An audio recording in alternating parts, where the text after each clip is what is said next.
So we're talking about the Bohr model. This Bohr model is a way to analyze single electron atoms. Hydrogen, obviously, is the simplest single electron atom. A hydrogen is a single proton, which in the Bohr model we say is orbited by a single electron. That's basically at its essence what a hydrogen atom is. We'll bring in other single electron atoms into the mix in just a little bit. But this is basically what the Bohr model says. It is kind of likening a hydrogen atom to a little system like the Earth-Moon system, where the moon just goes around the Earth, something like that. You may well know already from your studies in chemistry that the Bohr model is kind of a little bit antiquated. You might talk about probability clouds, right? You talk about the S and P orbitals and stuff like that. That's the real stuff. The Bohr model is in some sense very antiquated. It has a lot that's wrong with it. The very first obvious thing is atoms aren't pancakes, okay? They do not only exist in 2 dimensions, they have 3 dimensions. So there's something obviously that's wrong with here. But being that as it may, it gets incredibly accurate results in many cases. So it's not something that we should completely toss onto the trash heap of history. And in fact, if you really start to get into how would you compute these more advanced things like S&P orbitals in chemistry, it's extremely difficult. So this is one of the few systems that we can actually get anywhere with, and the results that it does give are useful. So let me just jump right in and analyze it. If we think of the electron as being in orbit, well, what is it that keeps it around instead of flying away? It's, of course, the electrical attraction that it has to the nucleus, which in this case is a single proton. So what we do is we apply a classical condition. So no quantum physics necessary yet. We simply just say that the electric force of attraction that the electron feels toward the nucleus is what provides a centripetal force for it to continue to orbit, right? So centripetal force is just the amount of force required to hold something in orbit. So that right there is something that is familiar from the beginning of the course. In fact, I think that I had you do something like this on the very first homework. There's a problem on the end where you basically do this and calculate the speed of the electron. So let me just remind you how this would go. I'd put in Coulomb's law on one side, and I'd put in the centripetal force law on the other side. And of course, by m, I should specify, by m, which m should I put in there? Electron or proton? The electron. The electron's the actual thing that's circling. I think if I recall correctly on that first homework, I even asked you, why does the electron go around the proton and not vice versa? Well, it's just the relative masses, right? So proton is 2,000 times more massive than the electron. So the reason why the electron basically goes around the proton and not vice versa is the same answer. Why does the moon go around the Earth and the Earth doesn't go around the moon? Well, it's just the relative masses. In fact, it would be technically correct to say they really orbit around the common center of mass, but that common center of mass is basically so close to the massive object, it looks like the lighter one is going around the heavier one, and not vice versa. Okay, so let's see what we get from this. I'll go ahead and plug in. While they are not equal masses, by any means, they are equal in charge, just opposite kinds. So we put those in, and we end up solving, cancel some stuff, and we can solve for how fast does the electron orbit, and the result you get is this.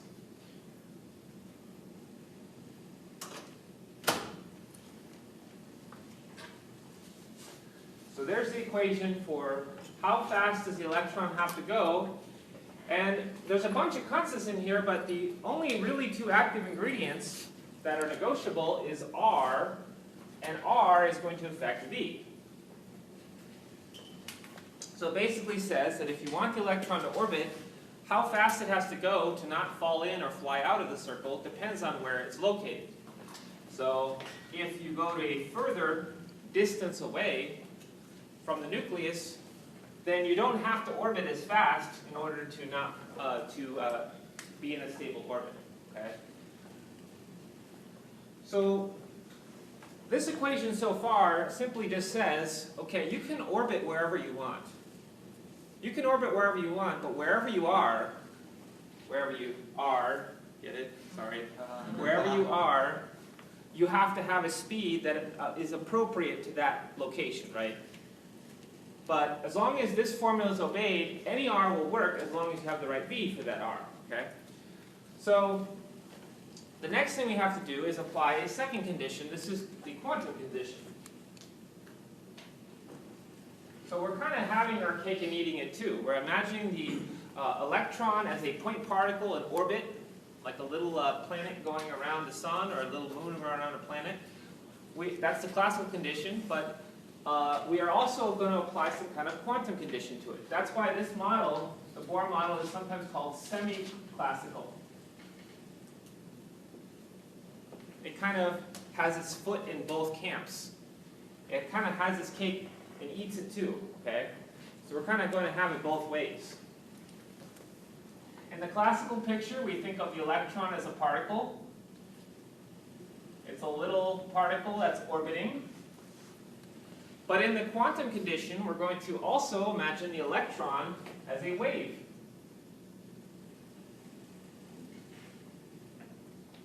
And this again gets down to, well, what is it? Is something a particle? Is it a wave? Well, we learned that these aren't two things that are crazy mutually exclusive. There's a continuum of behavior between the two. Now, we've applied this idea of wave-particle duality only so far to a photon, but it turns out it applies for anything, okay? So not only is it for photons, it's for electrons, it's for you. You have both wave and particle-like properties. So let's talk about that for a second. Wave, particle. We tend to think of these things as mutually exclusive, but they're not. There's a continuum of behavior.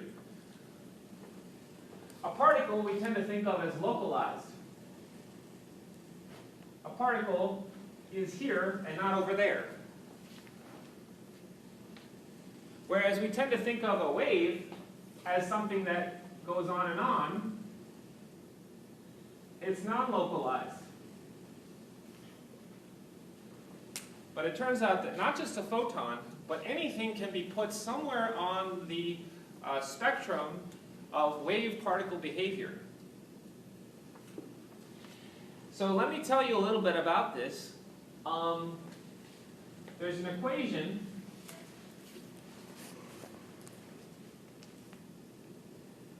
called the de Broglie wavelength equation, which says you can calculate the wavelength of anything. And the two ingredients you need to calculate its wavelength, whatever it is h, which is Planck's constant, that's a constant, and then p is its momentum. So that's from physics 1. That's just good old mv. So what that tells you is that if you are moving, if you have a v, you have a wavelength, no matter what you are. So that's kind of strange. But if you are moving, you have wave-like properties. So let me give you some examples. Okay. Let's calculate a person's wavelength. So let's say I have a person that's 70 kilograms.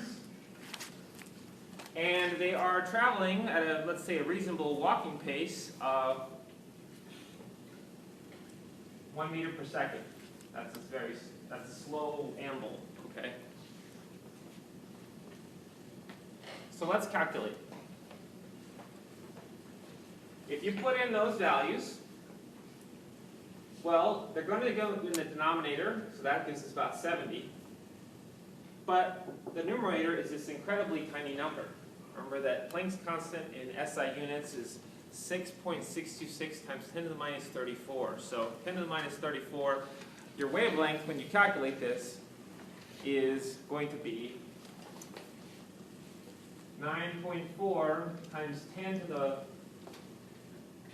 minus 36 meters. This is very small.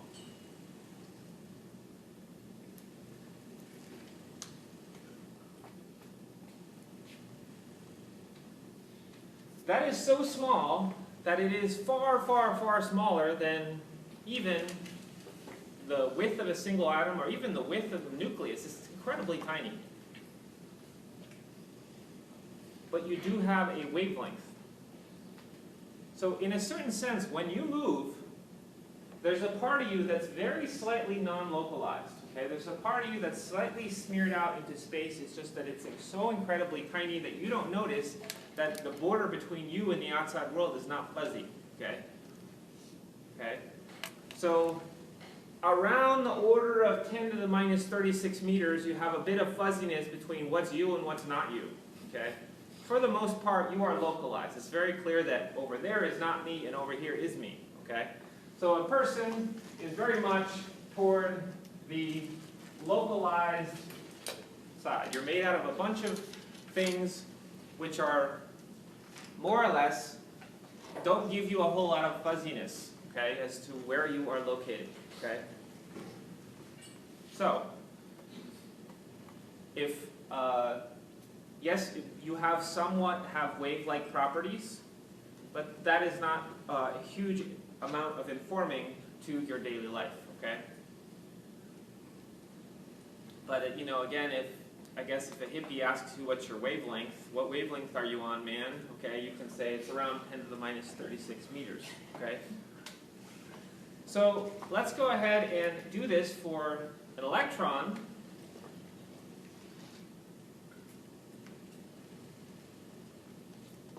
An electron in a typical atom has a speed of about 10 to the 6 meters per second, give or take. Okay? Quite rapid. And to that you might say, wow, that's a big number.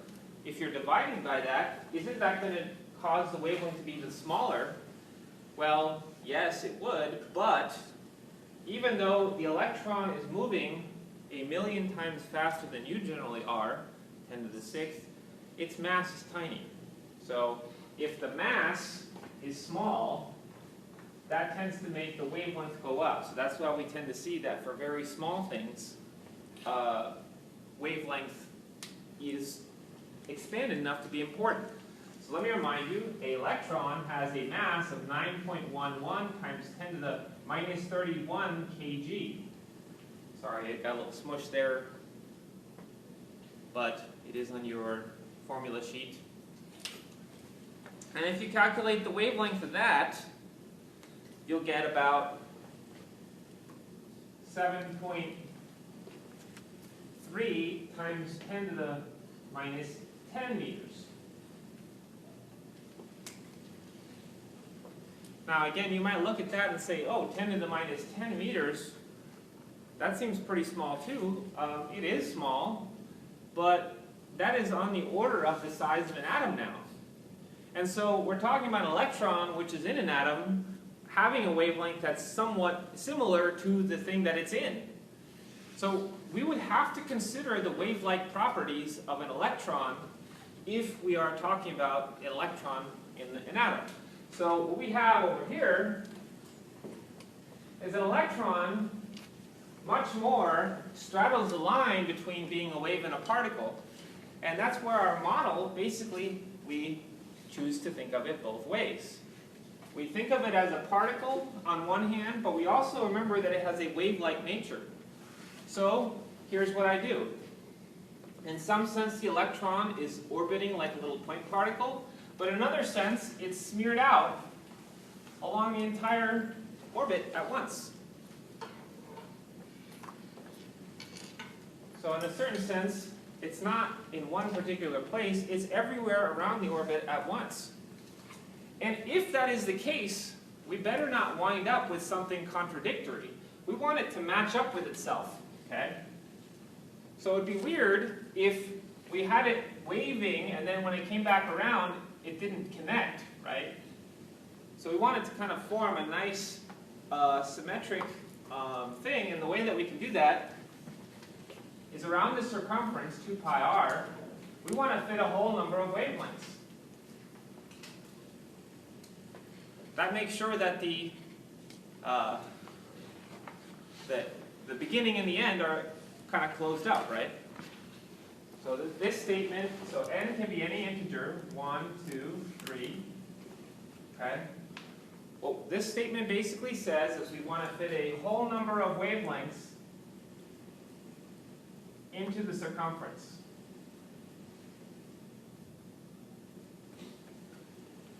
Okay? If the electron is in some sense always at all points around the orbit, it can't contradict itself, right? Okay, does that make sense? So that's where we get the quantum condition. This is going to tell us we can't orbit anywhere we want. This says we can orbit wherever we want as long as we have the right speed for it, but this says we can't orbit somewhere where a whole number of wavelengths would not fit into the circumference. This is what's going to make it so that only certain radii of orbits are allowed. Okay? So this is the quantization condition. So we can only orbit where a whole number of wavelengths would fit into the circumference. So I have my wavelength formula, so I'll put that in here. That is h over mv, and this of course is now the mass of the electron, because that's the thing I'm talking about waving. And I want to point out something about this formula. This only has really 2 active ingredients. The r that we're at and the v that we have when we're there. All the rest of this stuff are constants. H is a constant, mass of the electron is a constant, and n is just any integer. Okay? So what do I have here? I have a classical condition and I have a quantum condition, and both of them have something to say about the relationship between r and v. So I have 2 equations, and I have 2 unknowns, v and r. So how do we move forward? Well, we solve the 2 equations and 2 unknowns, and we will get equations for what are the allowed r's and what are the allowed v's in those r's, right? So what are the allowed places where we're allowed to orbit? What are the allowed r values? And what are the speeds of the electrons when they are in those, okay? Does that make sense?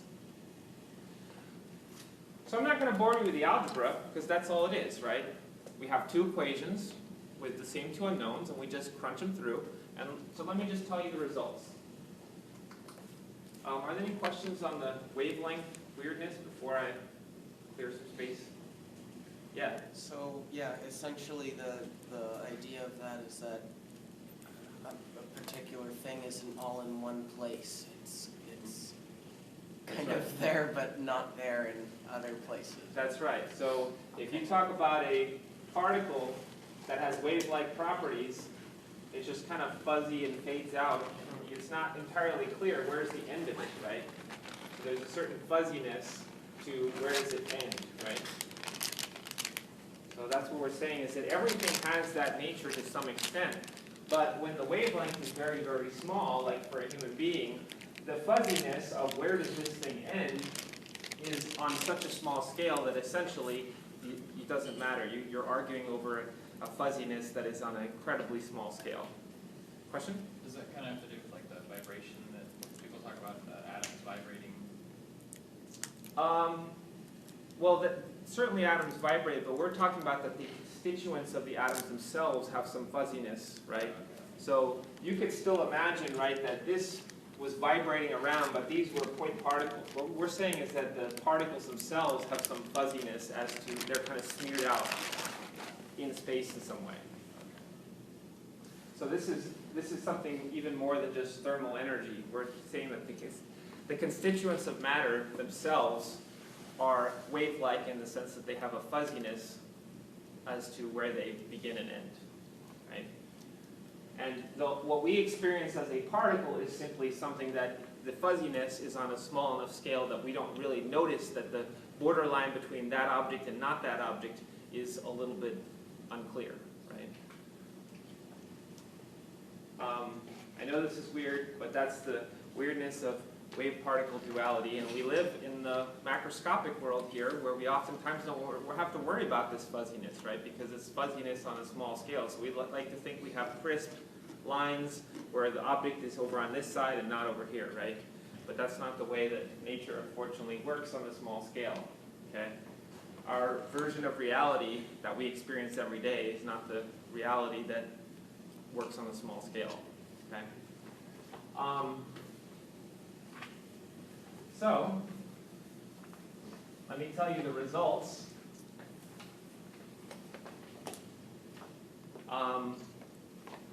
So the result for the R value ends up looking like this.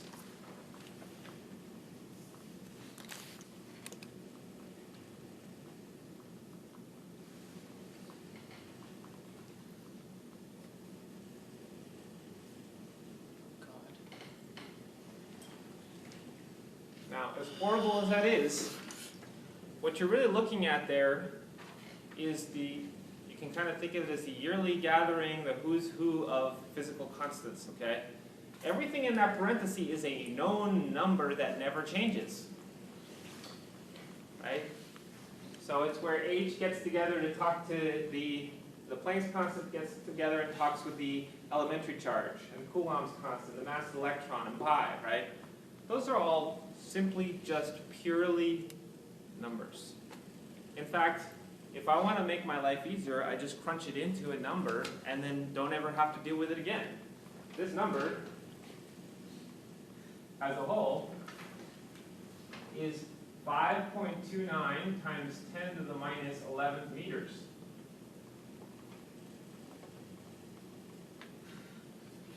So that, and you just multiply it, n is any integer, and if you run that set of n through all the integers, then you will get all the allowed orbits. Now before I tell you what the V formula is, I do want to tell you that 10 to the minus 11th is of course very small, so we might want to come up with a unit for measuring lengths that is more adept to the atomic scale than meters, right? Meters is not built for atomic scale. Meters is built for our everyday lives, okay? So there is a unit for, I guess I'll put it over here. There's a unit called an angstrom.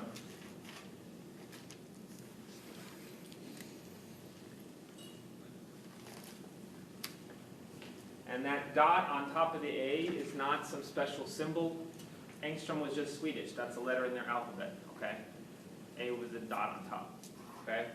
So 1 angstrom is a length unit of 10 to the minus 10th meters.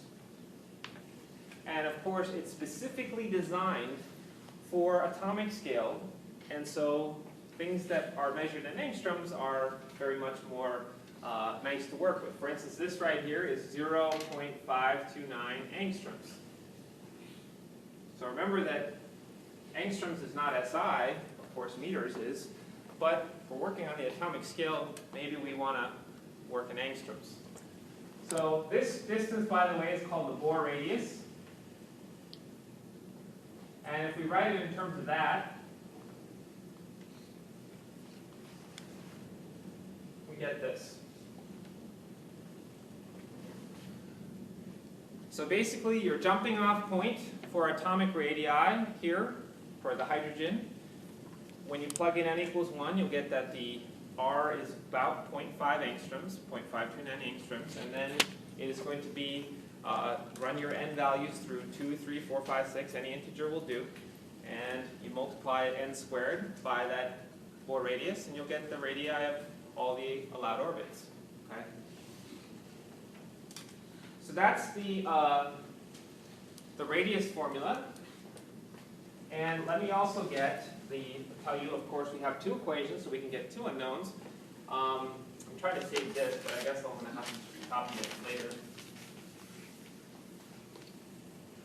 On the equation sheet, you have n Yeah, so I haven't gotten to what Z is yet, so I'll put that back in just in fact, just a moment here. I want to get the equations out here. So V is 2 pi k e squared over h. Again, it's a whole pile of constants, but nothing to be afraid of. Everything in that parentheses is a number which you can plug in everything once and never have to do it again. This number comes out to be 2.2 times 10 to the 6 meters per second. So our baseline for V values looks like this. So roughly speaking, we're talking about 10 to the 6 meters per second. And then as we go to different n values, we're actually going to divide by n. And so we're going to have smaller and smaller speeds at the radii that are further out. Okay? And by the way, when I was computing the wavelength of an electron, it was no accident that I picked about 10 to the 6 meters per second as how fast it was going, because that's typical for atoms in a, or electrons in an atom. Okay? And for things that are going this fast, they tend to have a wavelength that is significant enough that we need to consider that when we're talking about its role in an atom. So we have to consider the fact that an electron, in some sense, has a significant enough wavelength that it's smeared all around its orbit. It's not just localized. Okay, so that right there, let me start sketching out what it looks like in an orbit.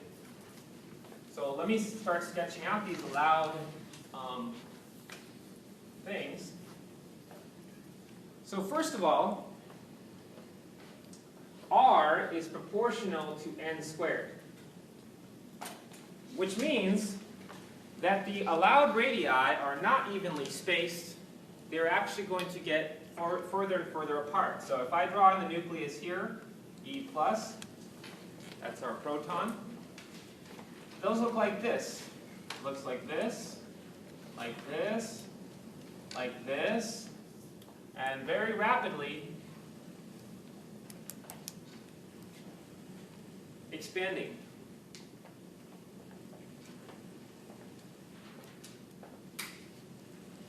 So for instance, if we go, I don't even know if I did it justice. Let me try to draw the first two.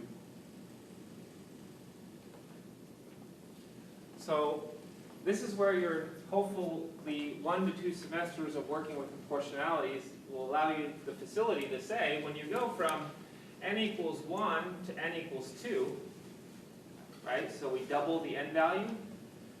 The radius will be affected by what factor? 4. 4. It's 4 times further out, okay? Right? If we go from r equals 1 to n equals 1 to n equals 3, that radius is 9 times further out, right? So we can label these. This is n equals 1, n equals 2, n equals 3, n equals 4, and they are getting further and further spaced apart, okay? So as we go out, the r spacing increases. They are not equally spaced. Now, we of course have arrived at this just by mathematical crunching, but I want to try to explain to you conceptually why this works. Conceptually, remember what n is. What was n when we first introduced it? It's literally the number of wavelengths that fit in the circumference. So here we have one wavelength that can fit around this circumference. Here we have 2 wavelengths that fit around this circumference, so the radii in between aren't allowed because you can't take 1.5 wavelengths and fit it in the circumference. You have to have a whole number. This n equals 3 means 3 wavelengths fit in this circumference. we don't have another allowed radii until we can fit 4 wavelengths into the circumference. Okay? So the radii in between are not allowed. And that's because you have to fit a whole number of wavelengths. You have to wait until you can fit an extra whole wavelength. And I should point out that the extra wavelength you're trying to fit, right, when we go from 3 wavelengths and we have to wait until we can fit 4 wavelengths, that extra wavelength that we're waiting until we can fit is itself getting bigger. So that was the equation that I mentioned I wanted to keep. Remember that the wavelength, if you go slower, the wavelength is bigger. So we're not even talking about fitting the exact same wavelength as before. We're talking about fitting an even bigger wavelength. So if I were to draw what the wavelength looked like here, it might look like this. That's one wavelength. I'd have to fit 3 of those around. So that might have come out a little shy. I think I could fit a little more than 3, but this is about what the wavelength would look like there, whereas here the extra wavelength we're trying to get in is like this. So no wonder we have to go so far out in order to get that extra wavelength in. We were trying to get 4 bigger wavelengths instead of 3 smaller wavelengths into the orbit, right? Does that make sense? So we're going from trying to fit 3 smaller wavelengths into trying to fit 4 bigger wavelengths. So no wonder these spacings are getting so big, much bigger, because we're trying to fit 1 extra wavelength every time, and that extra wavelength is bigger as well. Okay. And again, why is the wavelength that we have to fit getting bigger? It's because the V value is getting smaller. You can see that from the equation, right? As we go to n being larger, V is getting smaller. So again, if we're thinking of it not as a wave, but in terms of as a particle, this is a bigger speed and this is a smaller speed. And it sort of makes sense, right? Because you can orbit slower here. It's okay because you're not as close to the nucleus, right? So you don't have to orbit as fast in order to avoid getting pulled in there.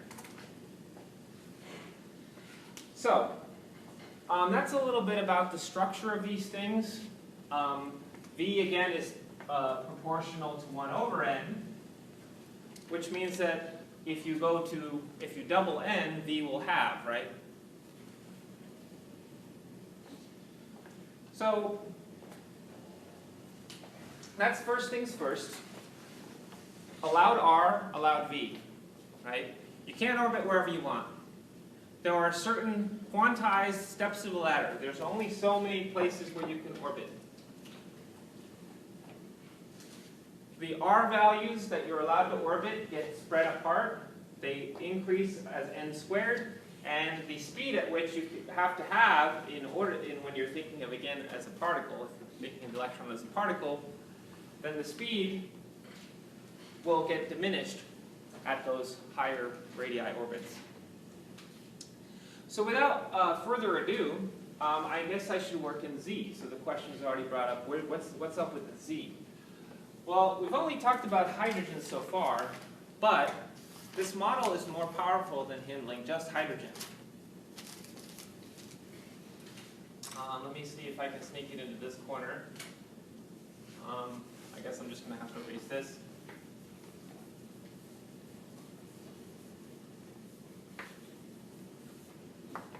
So what about the next element on the periodic table, helium, He? Well, helium has 2 protons in the nucleus.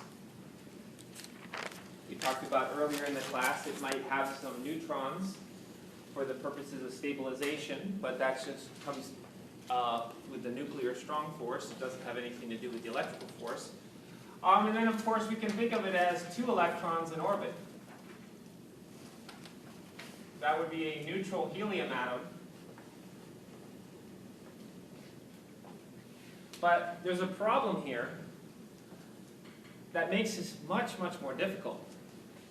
Because while both of these might be attracted to the nucleus, right?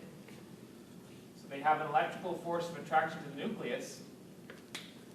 they also have a repulsion from each other, right?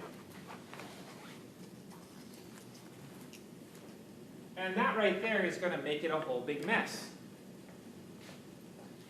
Because it's not just one thing that wants to orbit, and the only thing it has to concern itself with is just orbiting around the nucleus. There are two things that are trying to orbit, and they're also fighting with each other.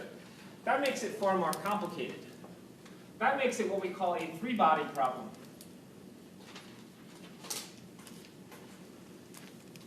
Three-body problems are notoriously difficult to figure out what happens.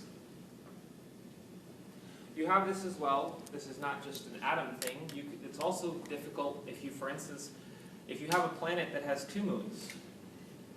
When you have two moons orbiting a planet, you have to worry not only are these two moons attracted to the planet gravitationally, they're also attracted to each other. So that makes it a whole big mess, and we don't deal with that. So here's what we do. We kill the extra electron, the third body in the third body problem. So what we do is we don't look at helium, we look at helium plus. That is a helium ion. It is no longer neutral because it doesn't have an equal number of protons and electrons. In fact, one of the electrons has been removed, so we can go back to a single electron orbiting around the nucleus. And that's why, of course, it has a positive charge, because it has one extra proton and then an electron. So if we want to talk about just single electron atoms, the operative word is single. We don't want to mess with things that have more than one electron. That complicates it. So we can do neutral hydrogen, but we have to have one electron removed from helium so that it's single electron.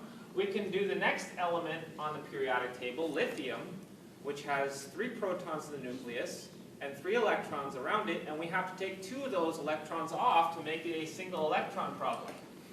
So we can also describe lithium 2+. We can describe beryllium 3+. As we go up the periodic table, we just have to keep on taking off that many more electrons to make sure we get back down to 1 electron only. Okay? So what do?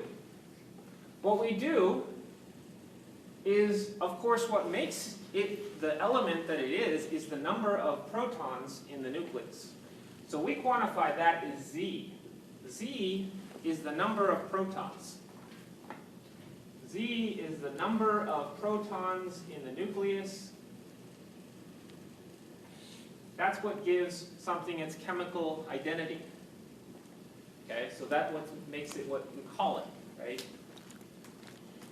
Z is 1 for hydrogen, it's 2 for helium, it's 3 for lithium, it's 4 for beryllium. That is the numbering scheme on the periodic table, is the number of protons that exist in the nucleus. If you want to add and remove electrons, you can do that. That makes them ions. But an ion of lithium is still lithium. And you can also put in a different amount of neutrons in the nucleus. That's called an isotope. So you can have isotopes of lithium, but they are still lithium. Okay? So Z is going to be basically identifying what it is, and it is synonymous with the number of protons in the nucleus. So the question then is, how do we change our formulas to account for this? Well, we actually don't really have very much to do. In fact, let me make this modification, and I'll show you how it trickles through, and we'll be done with it. The only place in our derivation where it mattered was when we set the electrical force equal to the centripetal force. And in the electrical force formula, of course, we use Coulomb's law. And originally, we of course put in 1 electron minus E and 1 proton plus E. And that right there, E times E, gave us E squared, which ended up here. There's an E squared, and here there's an E squared. That's where it ended up in all the algebra. We can easily see where it originated. There's the e squared term. We can see where its final home was. E squared here, e squared here. So what would we do differently?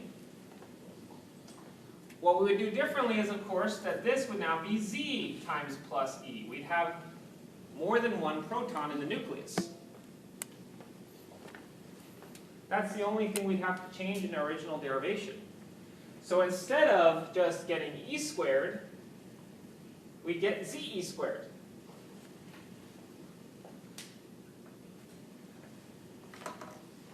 So if we can kind of think of it is that if that z is now going to cling to the side of that e squared, it'll just trickle through the entire derivation like that. So what we can do in our final equations, everywhere we see an e squared, we can just replace it with a ze squared.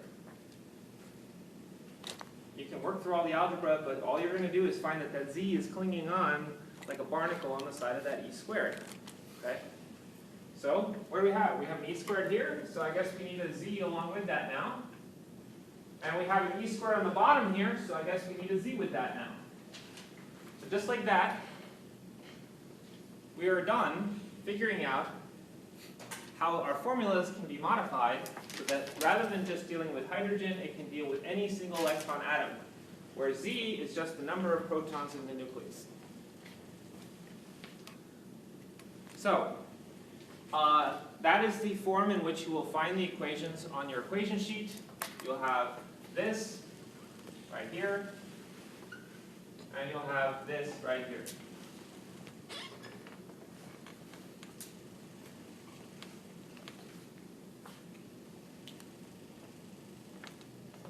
Okay? So it maybe is worth a brief look to see how does z affect these things.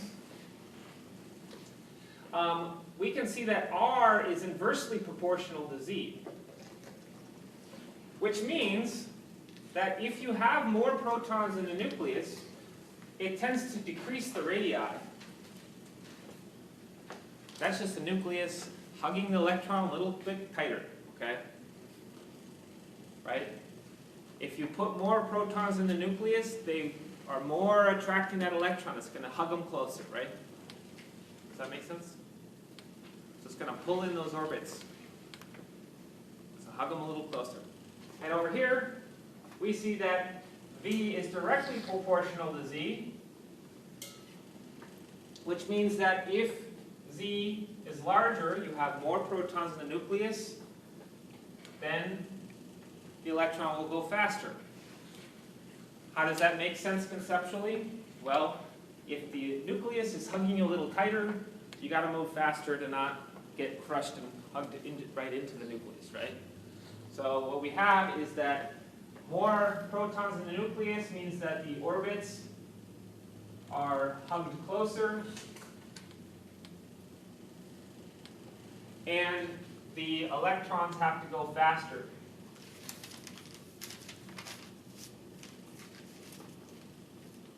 Than they otherwise would. Okay, so that right there ends up being the allowed radii and allowed speeds of the electrons orbiting in a hydrogen atom or any single electron atom. Are there any questions on that before I move forward? Okay. So now that we have the basic location and speed, you shouldn't hopefully be surprised if we now are interested in the energy. So let's just work out the energy.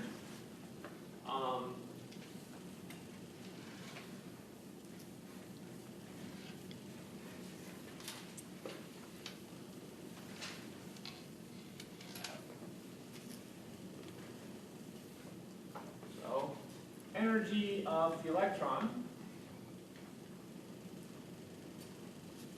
So, good old Ke plus Pe, okay? There's no friction here, okay? So we have the electron is moving, so it has to have some kinetic energy, and we also know that if an electron is near some proton or protons, it'll have some stored energy as well. So let's find out what we have. We have 1/2 mv squared, good old kinetic energy. Kinetic energy, as you know, is always positive. Can't be negative.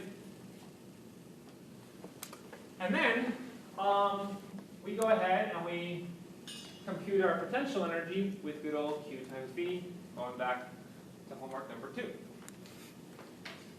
So let's figure it out. We have that the charge in question is an electron, so it has a charge as minus E. And that sits in the voltage created by the proton. And the proton, of course, has a charge of plus E. And so if you crunch all that, you get minus KE squared over R. And we actually find that the potential energy is negative. And that, of course, doesn't really bother us because we've been dealing with that since homework number 2. We understand what negative potential energy means. It's no big deal. We have our potential energy spectrum, where 0 is just a particularly arbitrary stopping point on the spectrum, where the highest value of potential energy you can have is plus infinity, and the lowest you can have is minus infinity. And in many systems, 0 is not particularly interesting. And in fact, in this particular system, we tend to be all on the negative side. So the only way that the potential energy can get lowered is by going to notice in this equation, if you go closer, right, if R decreases, so your electron is going closer to the atom, then we're making it that this number is getting bigger, but it's negative, right? So that is going to actually lower the potential energy. So we're going this way. Which again, if you take all these fancy signs and everything out of it, it shouldn't surprise you that the electron wants to get closer to the nucleus, right? They're oppositely charged, okay? So the electron has lower potential energy nearer the nucleus. That should not be shocking, okay? Question? Yeah, isn't it potential energy is Z negative Z? Oh K yes, is I squared. forgot I was carrying the Z around already, so I'll put that back in just a second. So yeah, it should be Z squared if I'm working with should look like that. So anywhere you see an E squared, you could plug in a Z squared.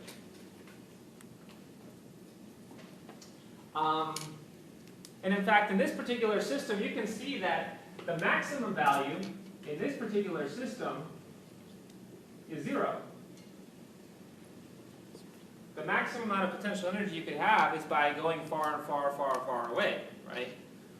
When R goes to infinity, then PE goes to 0, which is the highest value in this particular system. So in this particular system, the top value for potential energy is 0, and everywhere else it's negative, which is lower and better, right? The electron wants to actually go into the nucleus. So I know it's weird, but again, we've been dealing with this for a while. In this system, 0 potential energy is actually the maximum, and anything below that is lower, negative, more negative. So we have positive potential, kinetic energy, that's always positive. In this particular case, the potential energy happens to be negative. Obviously, if we have a plus and a minus, it's unclear, well, which one wins. It's going to turn out that the minus potential energy is going to be larger than the positive potential energy. The overall energy comes out to be negative.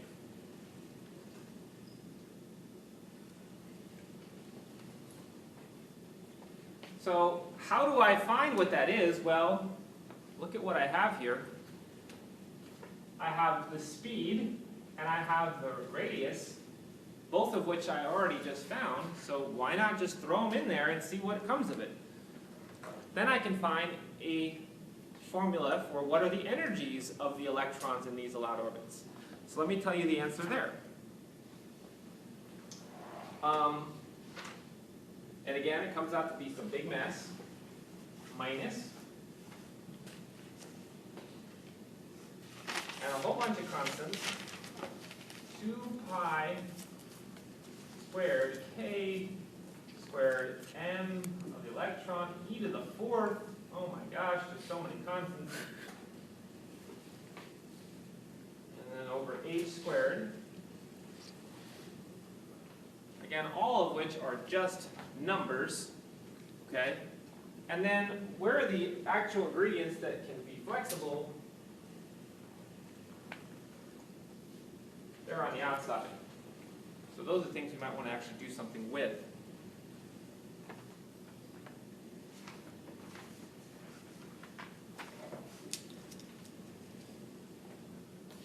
So, just to make it look a little nicer, let me just crunch in all this stuff for you into a number.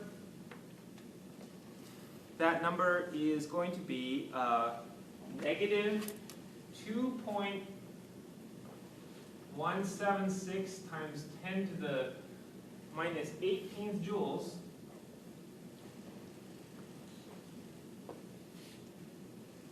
Which again, if I plugged in all my constants in SI units, I would of course get this whole big clump in SI units. But that's not useful on the atomic scale. We already have units called EV, right? And the whole job of the EV is to be more convenient for small scales. This is minus 13.6 EV.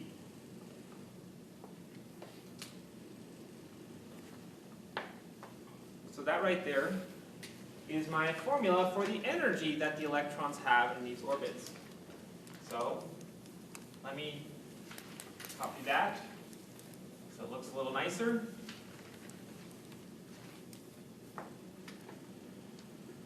Minus 13.6 EV, c squared over n squared.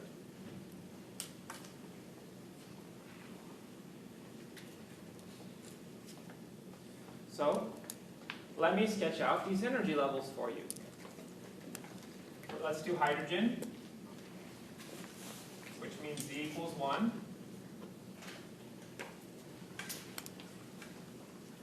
So first of all, I'll kind of graphically represent, this is n equals 1. If I plug in that, the energy level, the energy that the electron has in that energy level is minus 13.6 eV. Again, what does it mean minus? Well, it's minus because the potential energy ended up dominating over the kinetic energy. The next one, n equals 2. That's going to be minus 13.6 eV divided by 4, which I don't think I have written down. Can someone tell me what 13.6 over 4 is? What is it? 3.4. Negative 3.4 eV, okay? So that's the next one. Don't put that away yet. So they're getting closer spaced. N equals 3. What's minus 13.6 over 3 squared? 9. It's 13.6 over 9. 1.51. Minus 1.5 what? 1. 5.9? 5.1. 5.1, I'll just call it 1.5. Okay? So these are getting closer spaced. And if I keep drawing them, by the time we get to n equals infinity, we've gotten out to 0 eV. So these are like rungs on a ladder, but the rungs are not equally spaced. They're getting closer and closer together. They're big steps at first, and then they get to be smaller steps later. So as you go to higher and higher energy levels, the energies get closer spaced.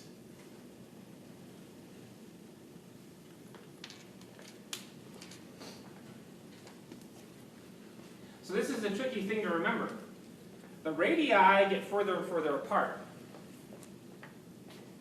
But if the radii get further and further apart, if you're going to going from the r or the n equals 100 to the n equals 101 radii, those are extremely far apart.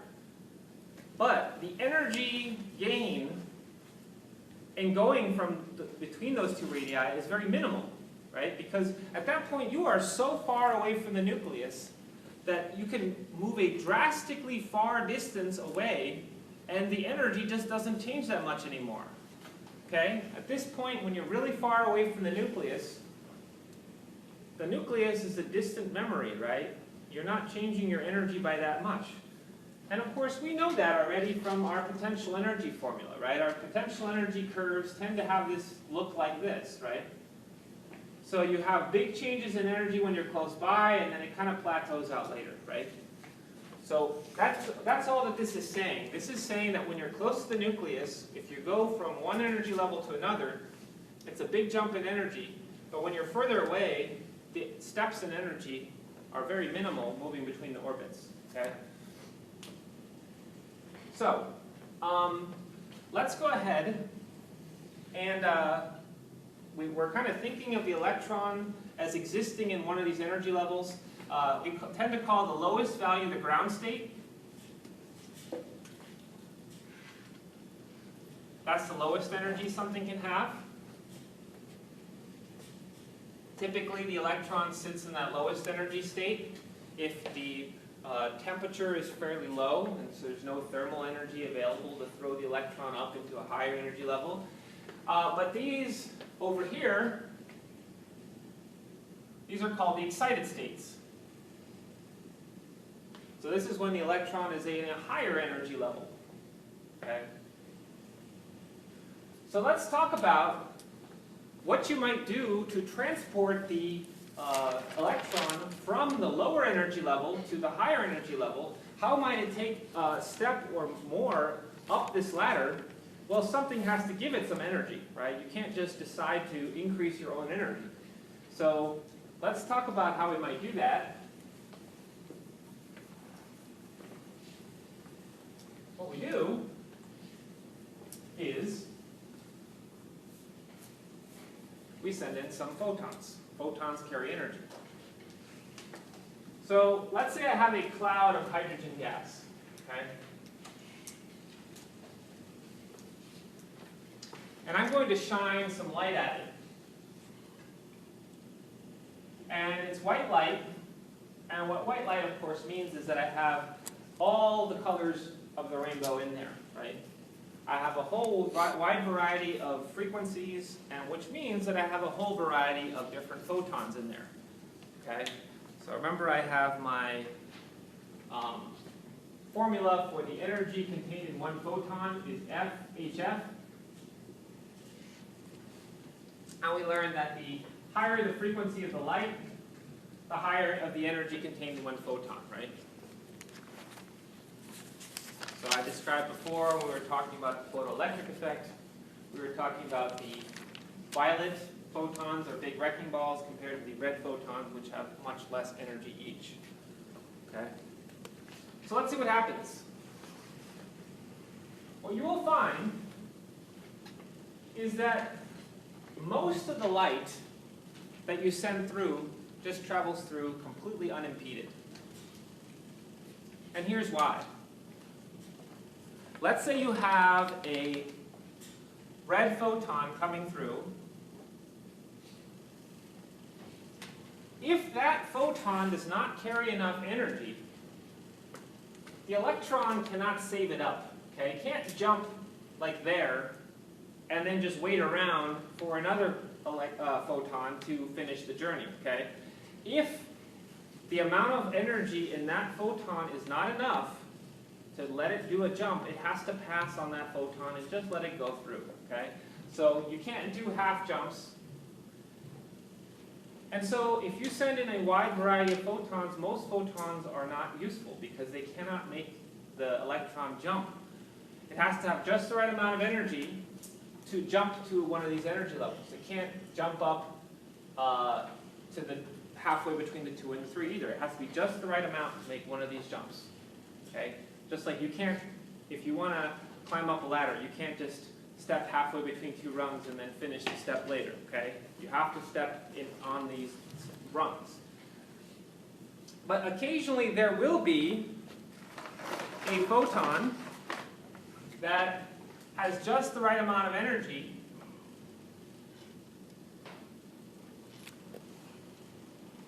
to make one of these jump. And so then, let's say it has just the right amount of energy to make the electron jump from the n equals 1 to the n equals 2, then the electron will say, yoink, I'll take that, I will take that photon, I will jump up to the next rung on the ladder, or one of the rungs on the ladder. You don't have to just jump in order. If there was a really energetic thing, you could jump from n equals 1 to 3, or n equals 1 to whatever, okay? But you have to have the right amount of energy to make one of these jumps, okay? So again, if the photon energy exactly matches the difference in energy between two levels, between two electron energy levels,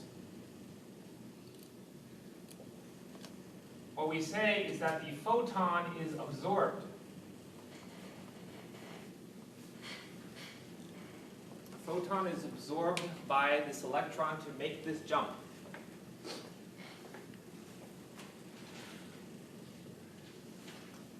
So here's what we find. When we observe this, what we see is white light, pretty much exactly what we sent in, minus certain special frequencies that were absorbed by the hydrogen gas. Why are there special frequencies? These are the frequencies where the photons have just the right amount of energy to facilitate an exact jump between two rungs on the electron energy level ladder. Okay? So this is what's called an absorption spectrum.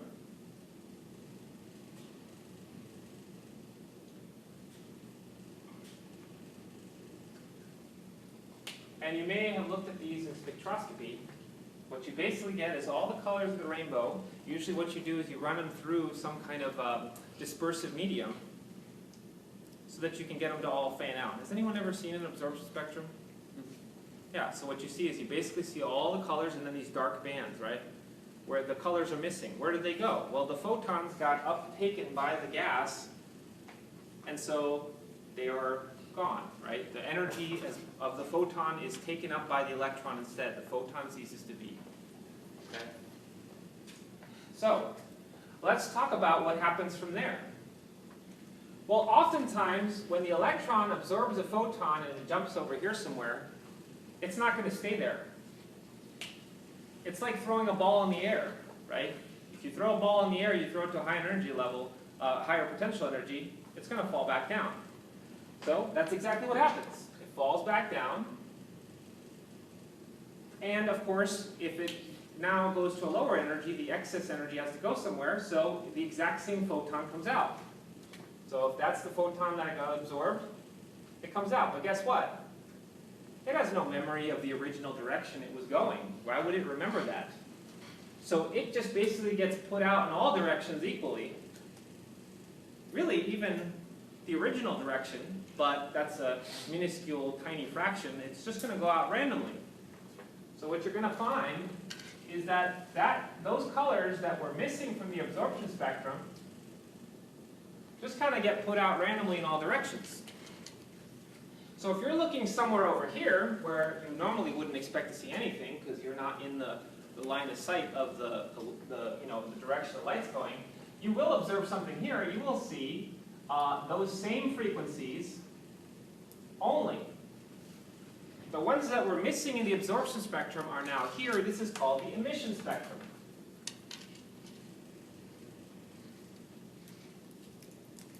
So again, you use some kind of dispersive medium to kind of fan out these colors. It's mostly black because there's nothing. But there are certain bright color bands where you do see stuff. Okay? Those are the special frequencies that were uptaken by the gas and now are being randomly put out in all different directions. Okay? So these are often, you look at these in chemistry. It's helpful for chemical composition because, again, the special set of frequencies that are uptaken is highly dependent on the energy levels that are in the atom. I think you guys might have even done a lab on this, right? Where you looked at these. You have like basically did you guys do this? I can't remember if you did it this semester. Spectroscopy lab? No? Okay. Well, it varies by semester, but anyway, the point being is that you'll probably see this at some point. Okay, so this is emission spectrum.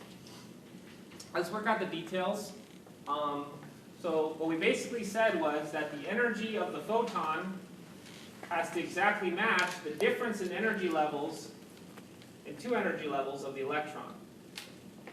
Those are the special frequencies that are missing from the absorption spectrum and then recast out in the emission spectrum. All right, let's work it out. We have formulas for both of these, so we just combine them. This is HF, which I guess I can, for some reason, is often cast as wavelength instead, so I'll put C over lambda instead. So those would be the particular wavelengths that are treated differently. And then the delta E of the electron, well, the formula for that was minus 13.6 eV. And I'll just factor out n final minus n initial.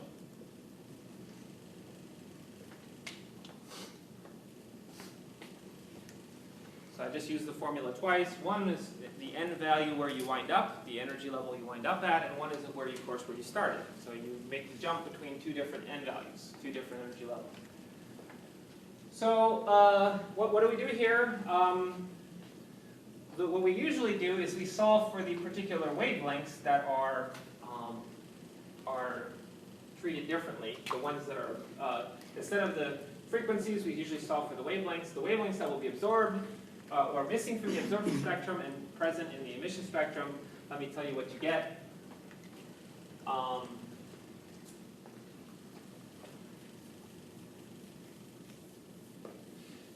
and I forgot the z again, sorry. So there's where is it? It was in the numerator, right? Z squared.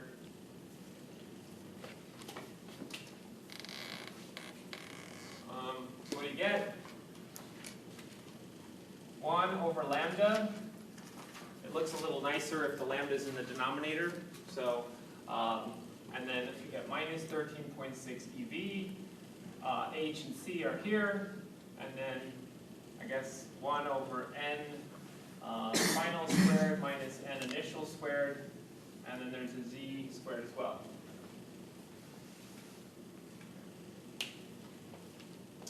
So this is getting to be a famous equation. Let me tell you, first of all, I might want to crunch that stuff in the front into something a little bit more ready to use. This stuff here gets crunched into a constant called the Rydberg constant.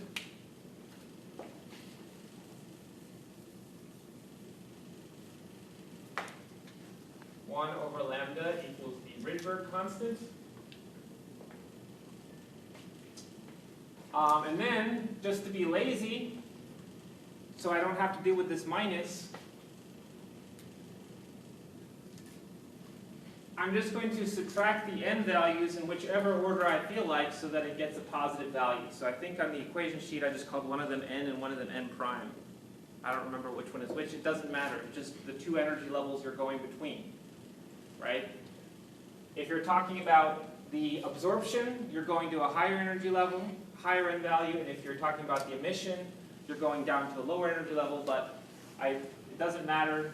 One is prime and one is not prime, okay? The point is that you're just subtracting in the order that will yield a positive value, okay? So n and n prime are the two values that you're jumping between, okay? So this here, this is a famous equation which was arrived at experimentally called the Rydberg equation.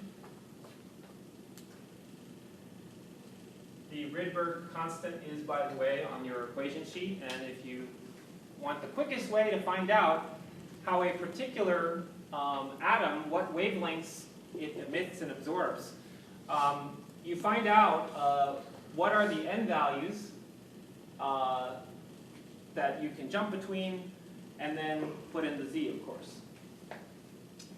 So just to give you an idea for hydrogen gas,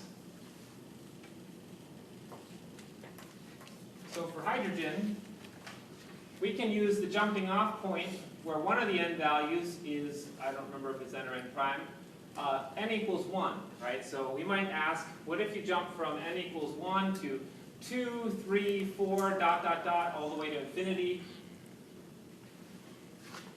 If you are trying to make the jump from this energy level to anywhere else, you notice you have a big jump that you have to clear at first, right? This big jump to n equals 2. The rest of this is smaller peanuts, right?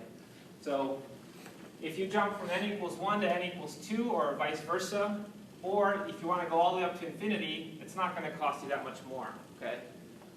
You will find that all of these wavelengths are in the ultraviolet. Okay. And this gets a name for the person who first discovered it. It's called the Lyman series. So there are a whole set of UV wavelengths that hydrogen treats specially. A set of them which hydrogen will absorb and re-emit. You can also talk about hydrogen, the jumps that you would make from n equals 2 to any other one, 3, 4, 5, all the way up to infinity, and find a whole set of wavelengths there. Those all tend to be in the visible light. Which, by the way, shouldn't be surprising, right? Because if I'm trying to make the jump from n equals 2 to somewhere else, I don't need as much energy, right? So less energy and less frequency, so of course these are of a higher wavelength. So you'll find that they're in the visible, not the UV. This is called the Bohr series. And if you did this in lab, or sounds like you didn't this semester, if you ever actually look at these, you'll probably look in the visible, right? So you'll see the visible absorption and emission spectrum. So in hydrogen, those are the jumps where the photons are mostly in the visible range, right? They allow electrons to jump from 2 to 3 or any of the other higher energy levels, okay? Okay, so that's probably all I have time for today. I probably need maybe 10 or 15 minutes more on Thursday, but you should be able to get a serious start to your homework problems. And I would certainly suggest, if you can study other things in parallel, that would be a good thing. Okay, that's it for today.